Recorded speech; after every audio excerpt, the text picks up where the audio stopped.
Actually হরিণ হচ্ছে এক লাফে যায় 23 হাত, আর বাঘ এক লাফে যায় 22 হাত।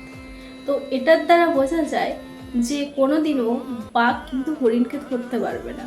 কিন্তু ব্যাপারটা হয় এমনই যে হরিণের কিছুটা যাওয়ার পরে সে কিন্তু পেছনে ঘুরে দেখায় এবং দেখে যে সে বাঘের থেকে কতটা এগিয়ে আছে, আর সেটাই হচ্ছে তার জীবনের সবথেকে বড় কাল হয়ে দাঁড়ায়। কারণ সে ঘুরে দেখাতে গিয়ে 23 হাত কিন্তু পিছিয়ে পড়ে, আর সেই জন্যই বাঘ কিন্তু ওকে শিকার করতে পারে।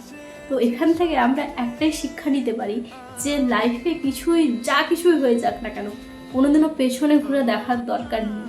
তাহলে যদি তুমি পেছনে ঘুরে দেখতে যাও তাহলে তোমার জীবন পুরোপুরিভাবে শেষ হয়ে যাবে। তুমি লাইফে এগিয়ে যাও, তুমি তোমার লক্ষ্যে পৌঁছাতে পারবেই ঠিকই, কিন্তু তুমি যদি ওটা ধরে বসে থাকো তাহলে কোনোদিনও তুমি তোমার লক্ষ্যেও পৌঁছাতে পারবে না।